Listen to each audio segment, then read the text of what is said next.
করো করো, তাড়াতাড়ি করো। এই যে এই কুচিটা ধরো, এই কুচিটা। ধুর বাবা, হাতটা কিছুতেই বসছে না। দেখ এবার ঠিক আছে। এই তো, আপনারা সবাই রেডি তো? হ্যাঁ, আমরা সবাই রেডি। দীপ্ত রেডি হচ্ছে, ও রেডি হলে কিন্তু আমরা সবাই একসঙ্গে বেরিয়ে পড়ব, কেমন? আমি রেডি বাবা।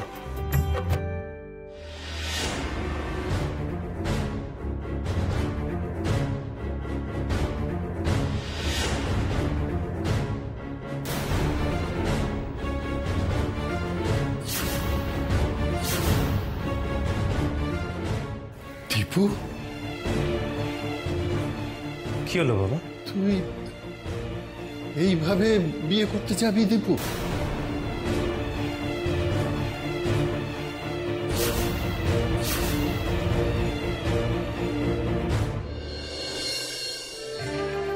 চিনতে পারছিস? আমার নয়নকে যে চেনাই যাচ্ছে না। ঠিক মনে হচ্ছে এক টুকরো চাঁদ নেমে এসেছে আমার ভাঙা ঘরে। জামাই যে তোকে দেখে চোখে ফেরাতে পারবেন নয়।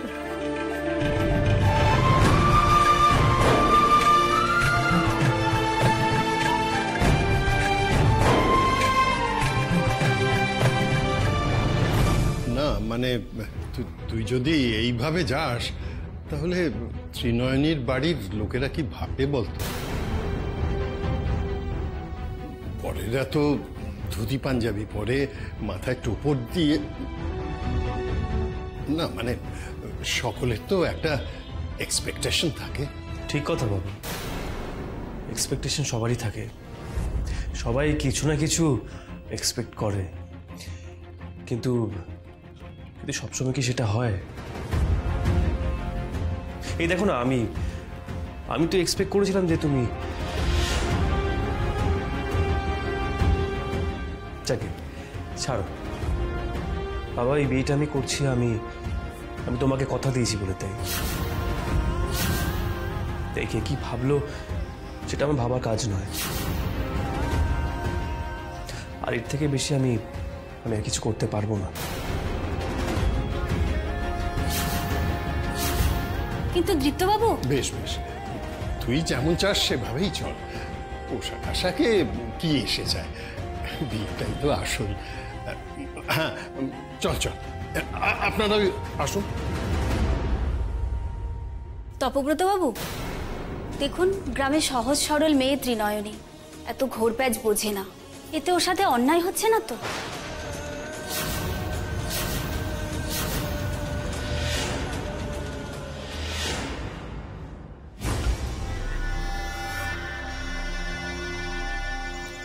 এই আমার গাড়িটা হয়ে গেছে?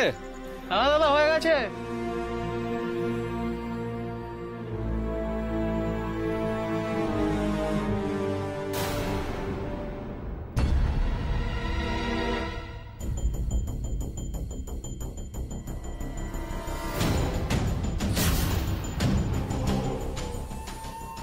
মাই গড, এটা তো দীপ্তর গাড়ি।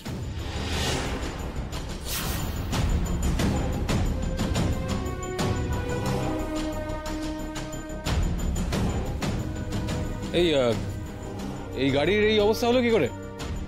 অ্যাক্সিডেন্ট কেস দাদা, পুলিশ গাড়িটা এখানে দিয়ে গেছে।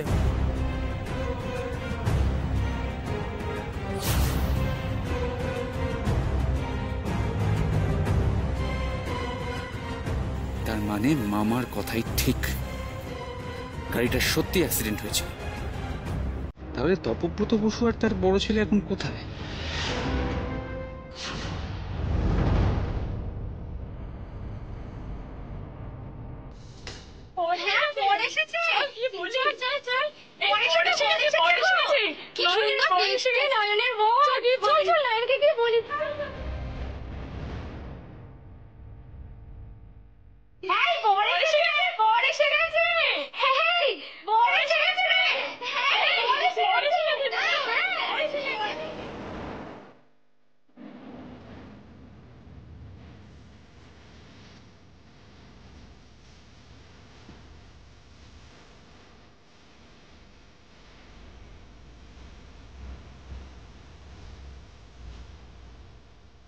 বলছি দিদি, বিধবা মানুষের তো আর এই বরণ করতে নেই, তুমি যদি একটু বরণটা করে দাও ভাই। হ্যাঁ হ্যাঁ, তুমি কিছু চিন্তা করো না।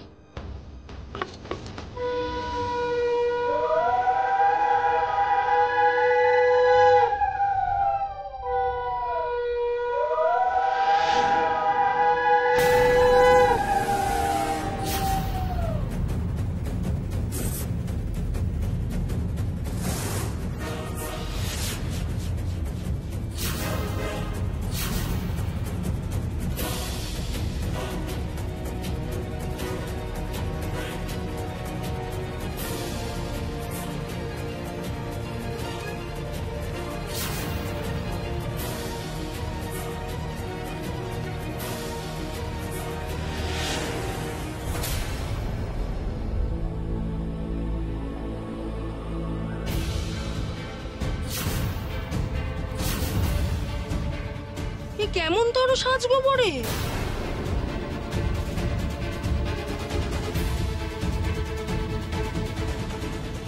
এমন সাহেব শুভ পর জন্মেও তো দেখিনি।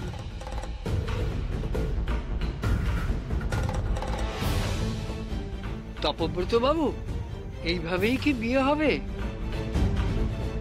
মানে ধুতি পাঞ্জাবি টোপর ছাড়াই? কাঠ ছড়া বাঁধতে জোর লাগবে যে।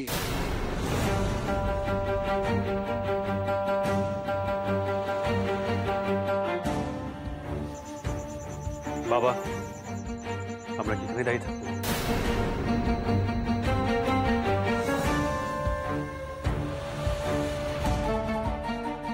না না, তা কেন বাবা, সবই তো তোমার জন্য এই আয়োজন।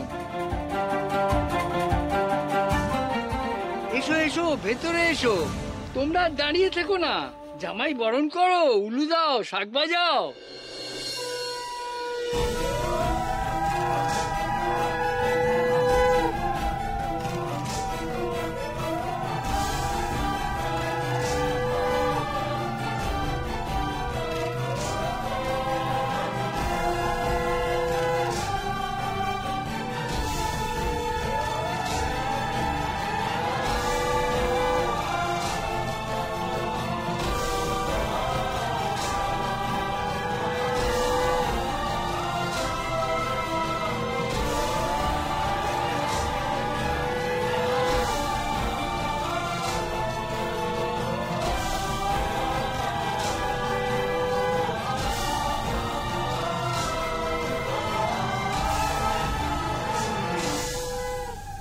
সব ভালোই ভালোই মিটবে তো মা বিশালাক্ষী? দেখো যেন কোনো বাধা বিঘ্ন না আসে মা। মা আর দাদু যে বড় চিন্তায় আছে। ও নয়ন, নয়ন, খুব যে হাসছো, দেখো তোমার মুখের হাসি আবার মিলিয়ে না যায়। বড্ড সাহেব সাহেব বর গো, ধুতি পাঞ্জাবি পরে নয়, প্যান্ট জামা পরে বিয়ে করতে এসেছে। সেই তো তাজ্জব ব্যাপার। ও নয়ন, বিয়ের পর তোকে বিশালাক্ষী পুজো করতে দেবে তো? শুনেছি সাহেবরা নাকি ঠাকুর দেবতা মানে না। তবে বর কিন্তু একদম রাজপুত্রের মতো দেখতে। কি দেখে গো সে তোমায় বিয়ে করতে রাজি হলো? কি পেলো সে তোমার মধ্যে?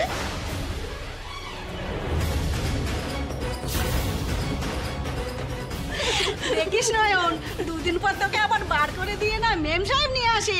কি বলছোটা কি তোমরা? থামবে বাবা, অত ঝাঁঝি মেরে কথা বলার কি আছে?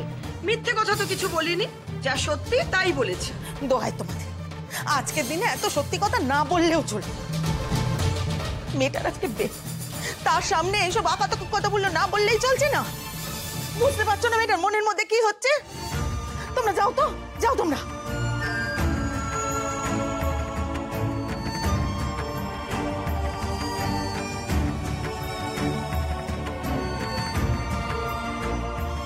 ভয় পাস না, একদম ভয় পাস নি। যে যাই বলুক, জামাই আমাদের সাহেব হলো সাক্ষাৎ শিব ঠাকুর। মা বিশালাক্ষী তাকে পাঠিয়েছেন তোর জন্য। দেখিস সব ভালো হবে, সব মঙ্গল হবে রে মা, সব মঙ্গল।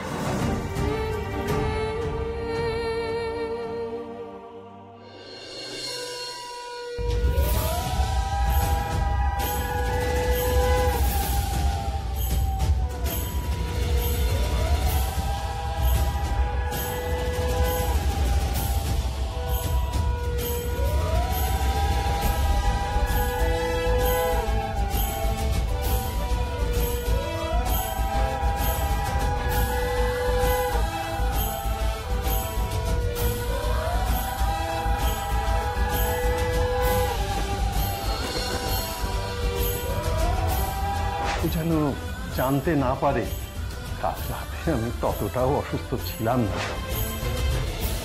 পুরোটাই আপনার সাথে প্ল্যান করে করেছি, শুধুমাত্র ওকে বিয়েতে রাজি করানোর জন্য।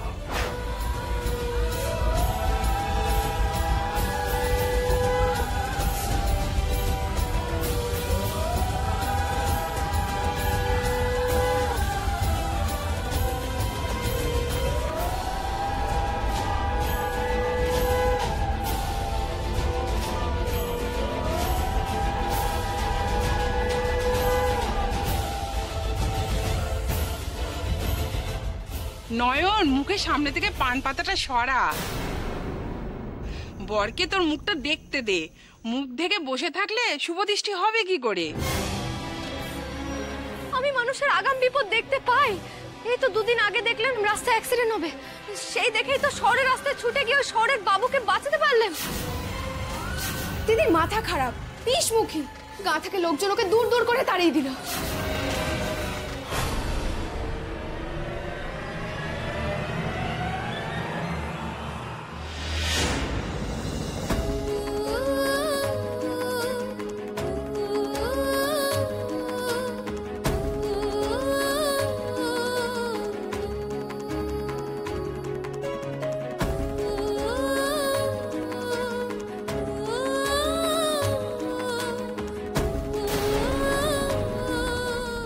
কি শুভদৃষ্টির সময় উনি আমার থেকে মুখ ফিরিয়ে নিলেন? তবে কি এই বিয়েটা উনি নিজের ইচ্ছে করছেন না?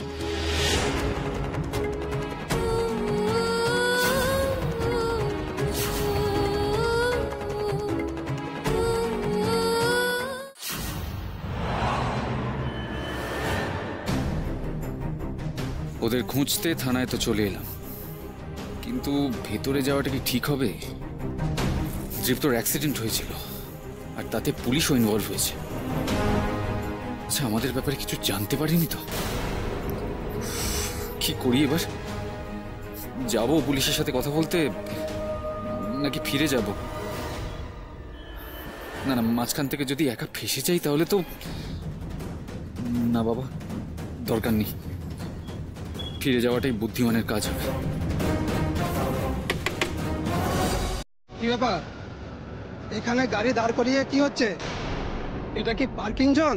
না না, আমি এখনই এই বেরিয়ে যাচ্ছি। অনেকক্ষণ ধরে দেখছি আপনি দাঁড়িয়ে আছে। মতলব কি আপনার? নামুন নামুন। নামবো?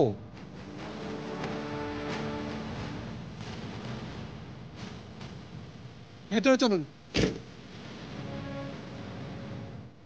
ভেতরে চলুন, ভেতরে ভেতরে চলুন, ভেতরে চলুন। সর্বনাশ করেছি, সেই ফালতু ফেসে গেলাম।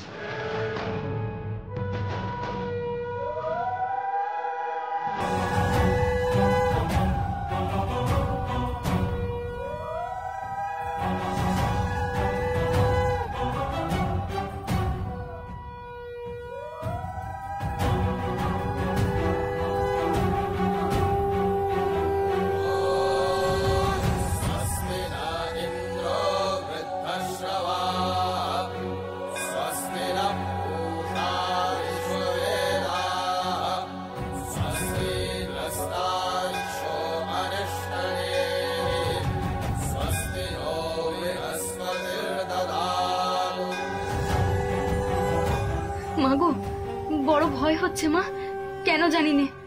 বারবার মনে হচ্ছে এই বিয়ে উনি মন থেকে করছেন না। তবে কি আমার কপালে সুখ সইবে না মা? এই এত আশা, এত আয়োজন সব বৃথা যাবে?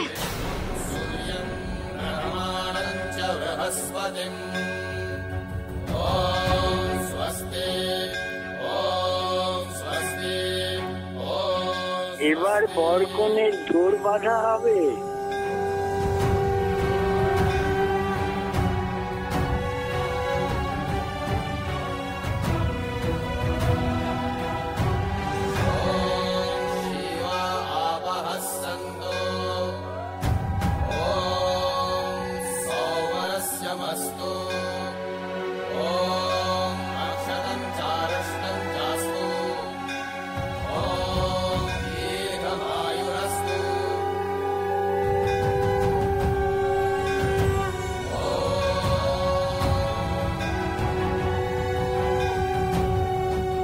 কল্পনা, আজ আমাদের ছেলের বিয়ে, অথচ তুমি নেই।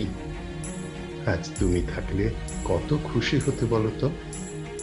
তবে আমি জানি তুমি এখানে সশরীরে উপস্থিত না থাকলেও দূর থেকে দীপুকে ঠিক আশীর্বাদ করছো, সেটাই আমার শান্তি।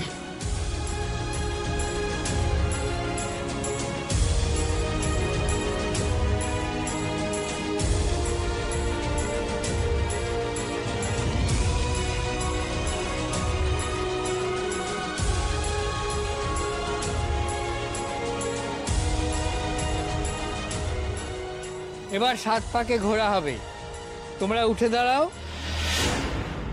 অগ্নি সাক্ষী রেখে সম্পন্ন হবে জন্ম জন্মান্তরের বন্ধন। রাজপুত্র জামাই হয়েছে গো, মা বিশালাক্ষীর কৃপায় তোমার নয়ন সুখে সংসার করুন। তাই যেন হয় দিদি, তাই যেন হয়। মেয়ের বিয়েতে তো আর মায়ের যাবার অধিকার নেই, তাই দূর থেকেই আশীর্বাদ করছি। মা বিশালাক্ষীর কাছে প্রার্থনা করছি ওরা যেন সুখে থাকে, মা সুখে থাকে।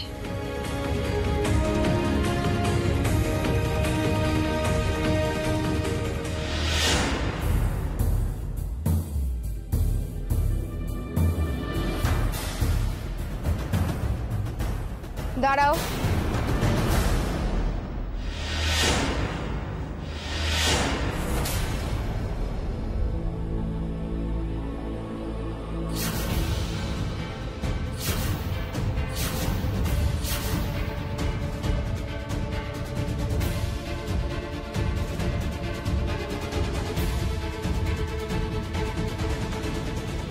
এই বিয়ে হবে না।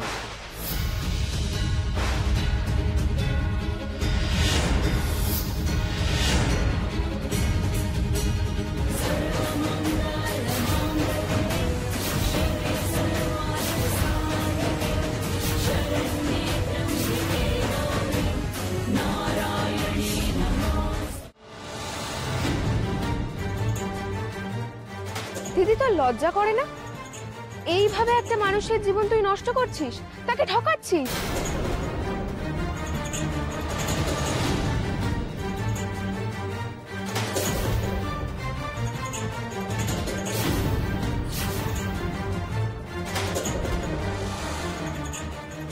মন্দিরে তো আমি এই মেয়েটাকে দেখেছিলাম। কি বলছিস? হ্যাঁ, তুই কি পাগল হয়ে গেলি নাকি? কাকে ঠকাচ্ছে না? কাকে ঠকাচ্ছে তুমি জানো না মা? শুধু নয়ন কেন, তুমি, দাদু, তোমরা সবাই তো এই শহরের বাবুকে ঠকাচ্ছ।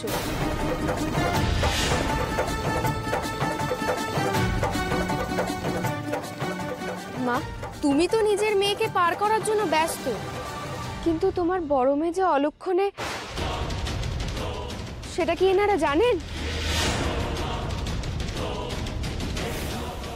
যদি বলতে তাহলে কি এনারা তোমার নয়নকে বাড়ির বউ করে নিয়ে যেতে চাইতেন? আমি তো হলফ করে বলতে পারি চাইতেন না।